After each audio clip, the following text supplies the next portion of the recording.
the review. So we're going to start with some little mouthy warm-ups, and then we're going to do the first episode after the team building exercise. Sorry, I meant to say that. I thought team review and then said team building exercise. Nope, other way around. Go. I am a protected category, and like an endangered. Not for thinking. Yeah, absolutely. Dyslexia is all about thinking. Ding dong. Finally, my victory is here. Damn it! Verantgeistman. Yeah. So, hi, Alex. I'm officially dyslexic. So, any mistakes I make? He's always been officially dyslexic. He's just making it a thing now. I'm making it a thing now. I'm leading into it. I'm woke. Is that what that means? I don't think so. But can you be woke about yourself, about something you already knew but are now exploiting? yeah, exactly. I suppose so. Pretty sure you're unwoke at that point. Yeah, look, it's all about me.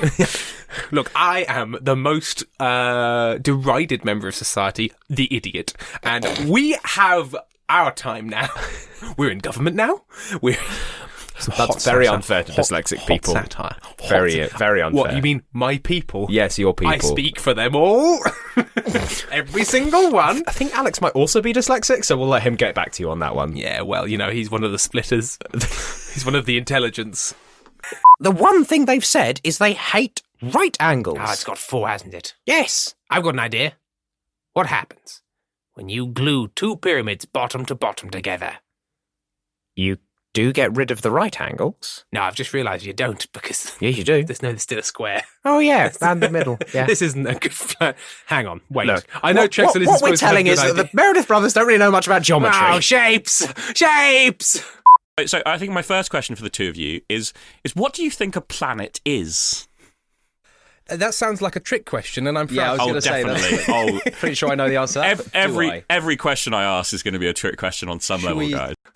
Is there, this is going to sound very stupid, even as I think about it, but I've started, so I'll finish. Is there, to do with a planet size, then a natural height to which things can go before they poke out of the atmosphere and it gets ridiculous? Is there some sort of relational, I'm going to say relationship, a relational relationship between the size of the planet and how tall things are allowed to be on them? Because otherwise things are going to start getting into like the tallest animals that ever existed. If you were on too small a planet, would it be like, well, you can't have animals that big because they're so tall that their heads will poke out the top of the atmosphere and it'll be all sort of suffocating? Well, I mean, that's a really interesting question. It is, isn't it? I think in the end, the way we got around that wasn't by generating gravity, it was by teleporting the planet around to near and farther away from different stars in different situations. No. Which would mean that whilst the gravity did change, it would change the gravity towards But it would change the gravity. That wouldn't change the gravity. That's not on the that's planet. Not how gravity works. But no, it would change the gravity towards the star. So it's like, in here, the gravity's changed, so you all fall off the planet in one direction towards the star, which is that's also not how that works. Is that not how that works? No. Well, how does it work, Mr. Science? How that works. Go on. So, okay, yeah, I've got a question for you, Bryn, Please. Captain Maths. Sorry, I'm noticing a bit of a trend here of Ben calmly and succinctly answering questions correctly, which I'm not a fan of, given that thus far it's 2-0, and I feel like I'm being made a fool of. I don't want to be petty about this, but I will. Okay, so well, a question to Tim then. A follow-up question to Tim? What properties of the star and the planet control how long the planet takes to complete one single orbit? Any ideas? I feel like Ben's question was easier, but okay. I was going to say, to be fair, I have no idea. I have no idea. Answer away, Tim. Okay, repeat the question to me. I'm going to really try and get this right.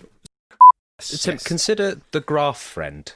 Consider the graph friend. The graph friend. Yeah. Yes. When you draw a small circle, it goes really fast. There you go. It whooshes around, and then sometimes your pencil breaks, and then you chuck your pencil out. Yeah, I understand.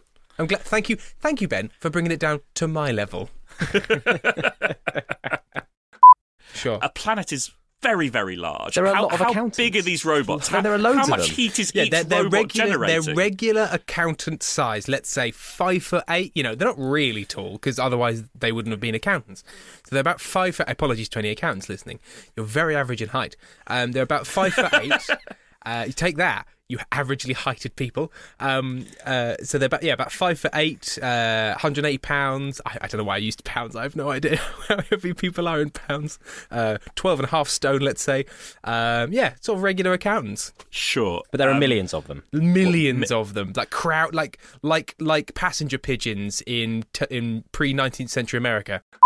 Did you guys have any sort of ballpark estimates of how hot lava is in general? Oh, Ben? I'd like to go for about 1,200 degrees. I'm going to go for it depends on what's melted. Oh. Tim, yes. Okay. Yes. Okay, very quickly. You're right about the heat. Yeah. Okay. What's the other property of density that we have talked about earlier on this episode? I don't remember. Okay, it's gravity, Yes. right? Do you know what happens when you get something that's so dense? Have I created a black hole? and Is a very small small? star a black hole? A small, incredibly dense star is, in fact, a black hole. God damn Yes. it! What, So my alternative is you just take a little scoop of an existing sun. There you go, little sun. Just take a little scoop of it, like a big ball, like a lemon baller, a melon baller. And you just sort of like, whoops, there it is. And then you know, what's it going to do? Run away? It's the sun. It's just a little tiny chunk of sun. so this is very close to a good idea. Tricky, David, and I don't know if you'll be able... Blah, blah, blah, blah. It's tricky, David, and I don't know if you'll be able... I don't know if you will be able to. It's tricky, David, and I don't know if you'll be able to... Be able Just to do it. slow down a little. No! I will never slow down! That is never an option, Ben. Have you met me? Put a comma in there. Okay. What's my job then? Your job? Yes. What was yesterday? Well, that No, was about that's- confidence. And that's last week. Was it last week? I don't know. No, Are these yesterday. daily now? Yeah. They've Okay. always been daily until we get to the reviews, which are on the Monday afterwards. Oh, yeah. Last time was Thursday. This is Friday. I've- Get with the program. It's Nope, it was Wednesday and this is Thursday. you fuck off. Because the review is Friday. Is it? Yes. Because it's over the weekend. Oh, it is. Yes. I was just remembering me screaming Monday. Well, I'm glad that we're both wrong. Mainly for the reasons we haven't plotted it yet, so I don't know what would happen. Shut up, Tim.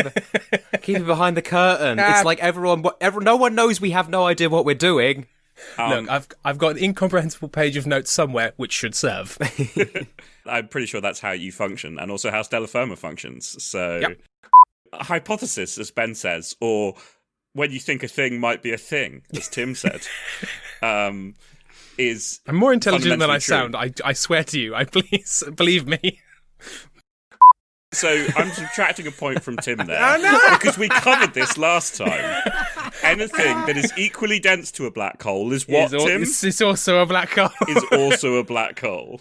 You pick up the pickaxe and your arm disappears into it. You're like, oh yeah, I forgot. The cosmic microwave background has been discovered, and you know it's there. Well, any future experiments, you're like, well, we know it's there. But we basically subtract it from all our numbers. You go into Audacity, you select Analyze Noise Profile, you select All Universe and hit Filter, and then it's done.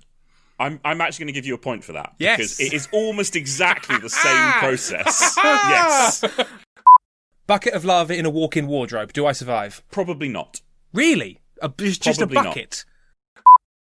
Nobody adequately explained a mole to It's me. the strength of acid. Sure. Now A mole? people can. Yeah. When I was in secondary school, I failed science very badly. I got a mole U. is a specific number of atoms. Oh, I thought it was the strength of the concentration of acid. I mean, you could use it as a concentration of acid in terms of moles per litre, I think. But a was mole it. specifically is 6.023 times 10 to the power of 23 atoms, if I remember Avogadro's number correctly. Thing is, Oh, right. if somebody had said, Tim, moles are about Avogadro's number, I'd have been like, hold the goddamn phone. That is an amazing name. Explain this to me further. But they didn't. They said, shut up, Meredith, and I didn't learn anything and I failed science. And you probably had to calculate, cars moving around or billiard balls or things on slopes. I was asked And- to. I can't claim that I ever did, but I was certainly asked to, Ben. I found out that atoms don't look anything like every atom I've ever seen drawn looks like. No, that's a They're all complete lies lie. because all Yeah. of the electrons are basically everywhere in a big cloud of potentialness. And so Yes, it wouldn't look anything absolutely. like every atom I've ever been shown. Explain! Atoms are drawn like solar systems because apparently people who draw diagrams of atoms believe children are stupid. I would have preferred a cloud of, look, here is a globe, the atom is everywhere and nowhere all at the same time. Again, if you'd have told me that and that dude's crazy-ass name, I'd have been much more interested in science.